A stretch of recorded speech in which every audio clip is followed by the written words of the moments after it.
If you've been reading the X-Men series from Jed MacKay, you will notice he's trying to turn Magneto into Professor X. They've been trying to do this in Marvel Comics for quite some time, but it feels like they might have gone a little bit too far with this one, Doc.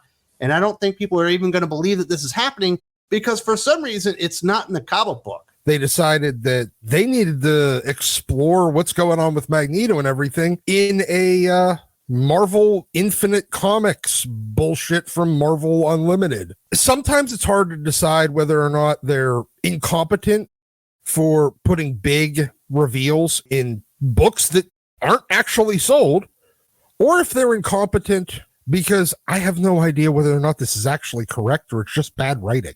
Now, certainly the writers from Marvel tend to side with Magneto's point of view. They don't really like Xavier's point of view. You know, he's a little bit too non-violent for their taste. Damn it, if Magneto is a genocidal maniac, we like his point of view on this one, and they've really been trying for years now to push him to the forefront and be the real leader of the X-Men. Now, let's get into the current state of Magneto that nobody really knows if you're just reading the X-Men comic books. You got to read these on digital, apparently. Magneto is taking a role akin to Professor X, but rather than inspiration, he seems to be provoking fear. In Marvel Unlimited X-Men Digital Comic X-Men from the Ashes Infinity Comic 13, that is a mouthful. We discover something very different as Magneto goes to Temple. We have only seen Magneto in his super-powered chair and not using his powers, but it seems that the chair was not just for floating transport, it was for any transport. Magneto, like Charles Xavier, is without the use of his legs.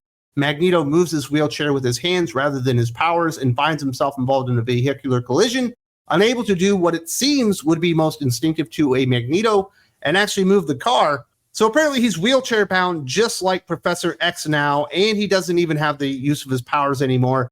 He's literally just the sage old man leading them with his wise wisdom and message of genocide. It really is totally current day Marvel to put a big reveal like that in the pages of an Infinite comic that nobody's going to read. I don't know how it improves the X-Men line in any way. I guess it's their opportunity to show how great Magneto really, really, really is, because now he can't even rely on his powers or his legs. This makes him even better than Xavier, because Xavier at least still had his telepathy when he was crippled. It's pretty wild that they would include this in X-Men from the Ashes Infinity comic on a digital platform that not a lot of people are using, and the people that are reading the actual X-Men title. Do you think this was supposed to happen? Like, are we going to get a big reveal in X-Men #3 that was supposed to come out before this, and they were just too stupid to realize, oh shit, we're actually spoiling a big event that's supposed to get people into X-Men #3? It might, but I mean, I can still go with the approach of Alex Paknadal, who's the writer of this, I believe, is just a bad writer. That's distinctly possible. But yeah, would it make sense for them to undermine their big in-print release to put something in fucking Marvel Unlimited? Would that be an editorial decision that Marvel would make? I mean, remember, this is the same company that's hiding all of the actual cameos and first appearances in QR codes that people have to scan, that completely undermines the collectability of the actual comic. Doing a big reveal like this in the pages of, again, a digital comic that nobody's fucking reading. Yeah, it's something they do because they're trying to push people into reading through digital because they're tired of splitting money. This is a broke fucking company that's not bringing money in. So you don't think it's just blind stupidity on the part of Tom Brevoort and his team there? You think there's an ulterior motive where they're trying to influence their readers and push you over to the digital platform that hasn't exactly been lighting the world up for a decade now? I kind of go with Occam's razor on this, or Hanlon's razor. I think that there's absolutely the possibility that and it's most likely that they are just that fucking retarded, that they would do something this stupid and short-sighted because they don't realize what they're doing. Is that the most likely scenario? 100%. Is the alternative also a boon to them if it works? 100%. Either way, whichever way they fail, this is a failed decision that they think can work out in their favor. Weird stuff there. And what do you think about this change to Magneto? Does it enhance the character? Do you think it's used, it will be driving the plot along from X-Men within Jed MacKay's run there or something like that? What's the point of even making this change? Well, I feel like the point of it, very, very simply, is to show that Magneto is superior as a mentor to Xavier. He can do it all while being confined to the chair, and he doesn't even need powers to do it. I feel like they're trying to go with like we're bluffing these people in Alaska, we're bluffing the US government, we're bluffing everyone that we still have Magneto right here as our big major deterrent, and nobody's going to realize he's actually powerless. I feel like they're going to probably go that way from the first issue, where he's meeting that random sheriff lady. They used Magneto as the intimidation factor. He came in, he was an asshole. He was basically threatening them, threatening all of fucking humanity as kind of the stick behind Cyclops' approach of being the carrot, but it's an entire bluff. Do I think they might try to use that in the story and maybe realize that bluffing with what's essentially a nuclear weapon that isn't armed anymore? Probably eventually, whenever you bluff that long, you're going to have to demonstrate the ability to use it. Maybe it's going to be a cautionary tale. Maybe it's just more short-sighted bullshit. Not a whole lot going on great within the From the Ashes line. It's, we got Exceptional X-Men, which we're going to talk about here a little bit later. And it's been a major league disappointment. I do think Jed MacKay's X-Men got a little bit better on issue number 3, but issue number 2 was really, really bad. So I don't know if this is something that enhances the title or gets more people interested in it, but they certainly have done some major changes to Magneto. But I'm with you. I think the purpose of this isn't so much storyline purpose where we have a really good idea. I think the purpose is they want Magneto to replace Charles Xavier as the heart and soul and the moral compass of the X-Men team, because they think he was the one that was right all along, and it doesn't really matter that he's such a murderous prick. I think all of this boils down to stupidity, because they're either stupid that they think it can work, or they're stupid because they think it should work. Either way is bad. It's another attempt to fundamentally alter the product that they're selling and expect the audience to just go along with it. It feels like a doubling down on the moral stance that this office has taken for the last number of years. I always understood using Magneto as kind of a tweener type character. He's not quite good. He's not quite bad. He tries to be good. A lot of times he goes bad. Sometimes he lets himself relish in the evil side of his nature, but a lot of times he tries to be good, and he works as a wonderful cautionary tale. The problem is all the caution is gone, and now they want him to be the idealistic tale because they think that we've been reading it wrong the entire time. Him becoming just as much of a tyrant and a bigot and a racist is actually okay because, well, they're an oppressed minority.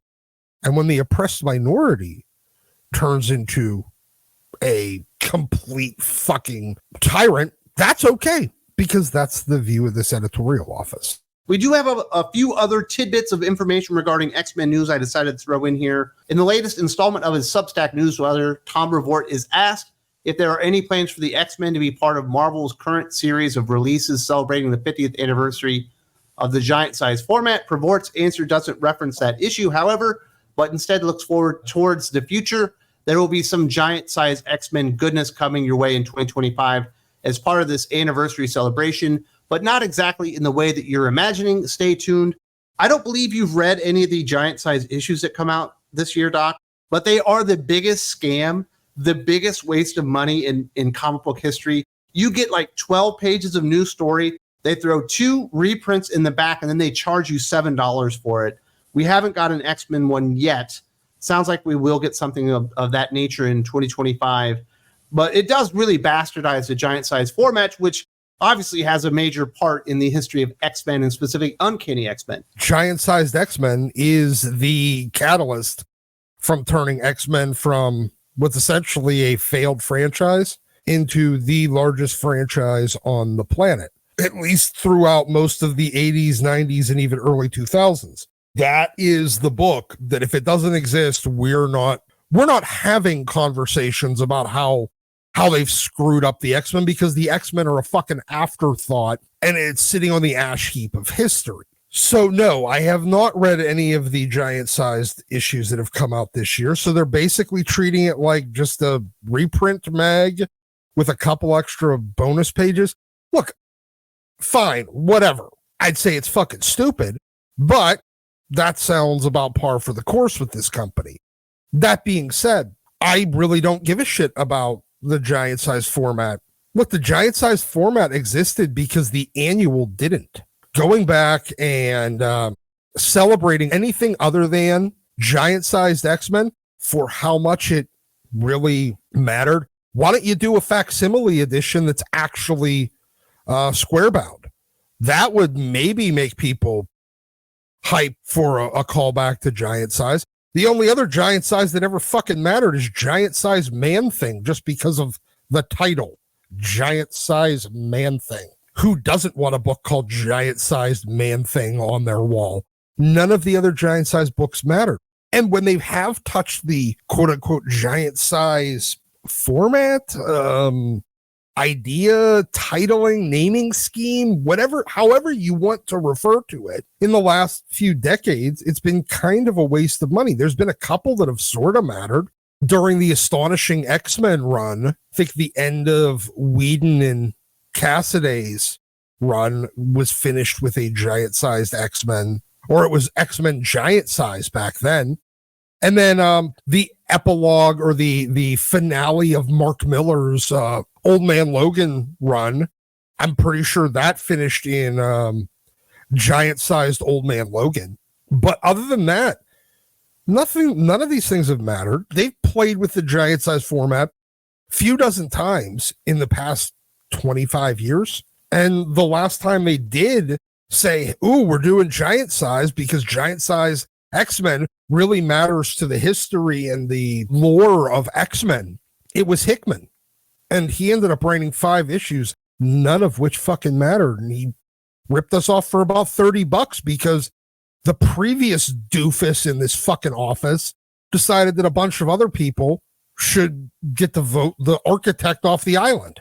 We do have a little bit more news. Let's end this on a good note. Chris Claremont is working on a new 5-issue X-Men series for Marvel Comics. According to a source familiar with the project, this as yet unannounced X-Men book was intended to be announced this fall, but has been pushed back due to delays with the current Wolverine Deep Cut limited series. It is unclear if this is a team book or a solo series focusing on a single character. This new project would be the 3rd series in an unnamed long-form work for Claremont and Marvel, having him revisit key moments in the past X-Men stories and exploring untraveled avenues, such as seen in the recent Wolverine Madripoor Night series and the current Wolverine Deep Cut.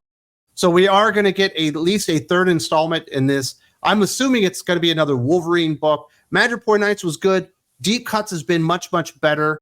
The art by Edgar Salazar is awesome, and I'm very excited for more Chris Claremont on these throwback Wolverine series, and I'm very happy that we're getting more of that because he's actually been really good this time. Look, is it what everybody wants? I mean, it's damn sure better than what the alternative is that we're getting right now. Honestly, if they're doing more of this, I can get behind it. I can endorse that. You know, I think it's good that they're giving Chris more work. I think it's good that he's doing projects. Seems like a better use of his talent than whatever, sitting on the bench bullshit they've had him doing for the last, well, at least most of the last decade or two. I'm generally not super impressed with Claremont on short runs. He doesn't really get his stride until 10, sometimes 10, at least these days, maybe 10 or 12 issues into a run. That being said, if we're really exploring it, Deep Cuts is supposedly really, really good. I have not had the opportunity to go read it. I think if he's really getting into the groove of that, all right, cool. I mean, that's a good thing. Look, if you're at least giving X-Men readers, you're obviously not giving us anything to read set in current Marvel continuity. So something set in the past, I mean, it's better than nothing. Absolutely. And he can't write in current continuity because Tom Brevoort has already stated he just really wouldn't fit with the modern team that we have and the stories that we want to tell.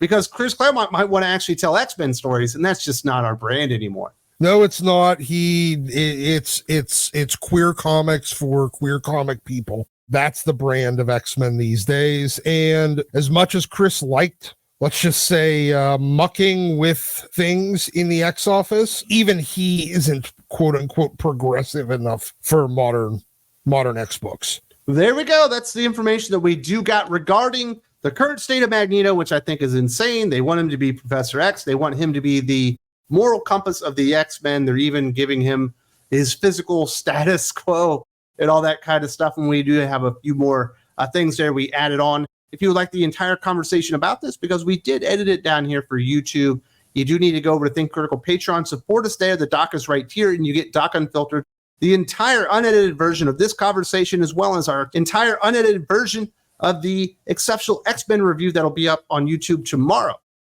Definitely check that out. There's a link in the video description.